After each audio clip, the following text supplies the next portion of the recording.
You thought it was a joke, and so you laughed. You laughed when I had said that losing you would make me flip my lid. Right? I've said before that I love character studies and anti-heroes, and Falling Down fulfills both interests in its examination of a man with something rotten in his core raging against the rottenness of society.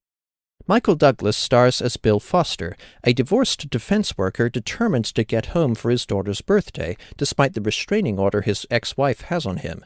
In an opening that perfectly sets the film's mood of stress and irritation with everyday life, Bill is driven to breaking point by the sweltering heat, a fly buzzing in his car, and a cacophony of sights and sounds in the traffic jam. Abandoning his car, he launches into a cynical rampage across Los Angeles as he makes his way to his daughter's birthday party.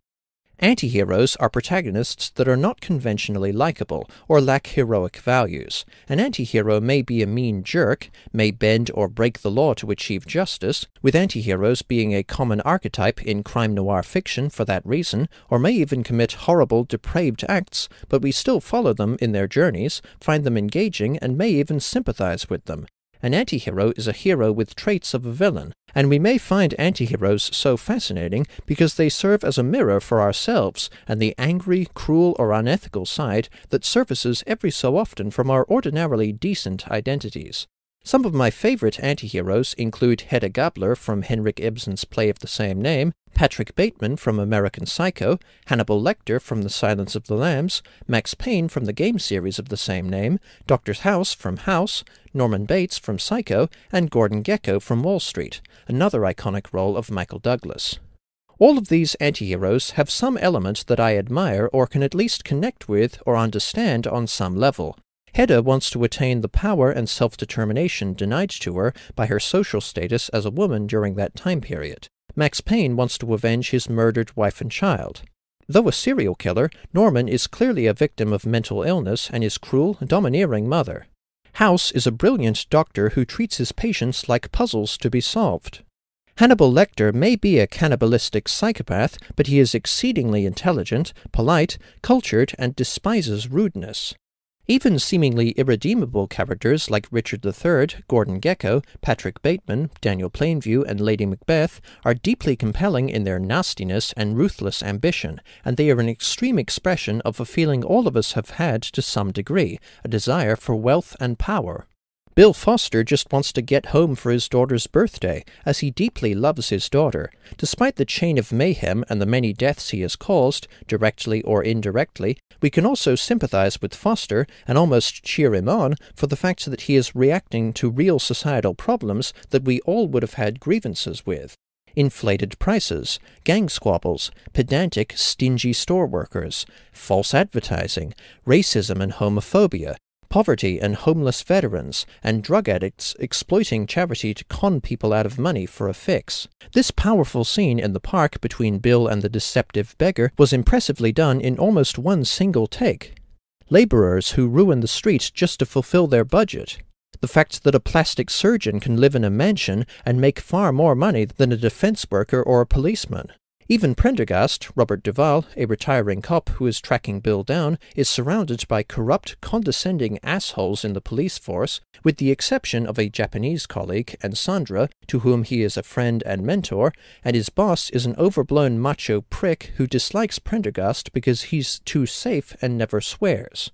And the Whammy Burger scene shows a cowed, passive public that is unwilling or unable to question any of this, although this is becoming increasingly untrue, as the internet and social media have empowered everyday people to stand up and challenge injustice more than ever before, and without needing a bag of guns to do it. Falling Down does not condone Bill's actions. It clearly depicts him as bad-tempered and dangerous, but at the same time we gain a perverse thrill from his violent protest against society, a kind of literal guns-blazing rebellion that we're too restrained or lack the guts to do. That's what makes Bill such a great anti-hero. Falling Down is not the most subtle movie, but that isn't necessarily a problem. There is a difference between a good unsubtle movie, like this, and a bad unsubtle movie, like The Hunger Games. Falling Down can be taken as a series of vignettes in which Bill confronts and rages against another problem with society, but they are riveting to watch, often darkly amusing, and connected both by the purpose of dark social commentary and a strong objective and end point for Bill. Falling Down is therefore very well written and paced. The Hunger Games is a bad, unsubtle movie because, while Falling Down is upfront in what it's commenting on, The Hunger Games all but comes out and shouts, "This is an allegory! Get it? We're satirizing reality TV! Get it? It's an allegory!" Bill's journey is also framed by Prendergast's investigation, and the two converge in the climax. Prendergast's arc is more positive than Bill's. Though he too is dissatisfied with everyday life, Prendergast doesn't descend into madness, and instead solves the difficult case of stopping Bill's rampage, thus proving his skills even on his last day, and also stands up to his demanding, flaky wife. Prendergast's process of tracking down Bill could have been pointless and redundant, as it does have him piece together what we as an audience already know, but the investigation subplot still contributes usefully to the narrative by providing further disturbing insight into Bill's character and home life, and highlights the parallels between the two people. Michael Douglas is phenomenal as Bill Foster, superbly portraying a man who is struggling and failing to stay calm at first, but is later almost addicted to unleashing his anger, and is joylessly caught in this spiral of madness. He succeeds in making Bill intimidating and even scary, while still making us empathize with him. Duvall offers some warm levity as Prendergast, and he has a very touching dynamic with Rachel Ticotin as Sandra. The soundtrack is suitably brooding and unnerving, and the film doesn't hold back with the violence. Based on his reputation, I'm surprised that Joel Schumacher, who would later direct the infamous Batman and Robin, directed such a confronting and thought-provoking film. I love anti-heroes, character studies, and social commentary, and Falling Down is a prime example of all three, on top of being an enthralling thriller with great writing and performances. Falling Down earns 4.5 stars out of 5. Thanks for watching. Cheers.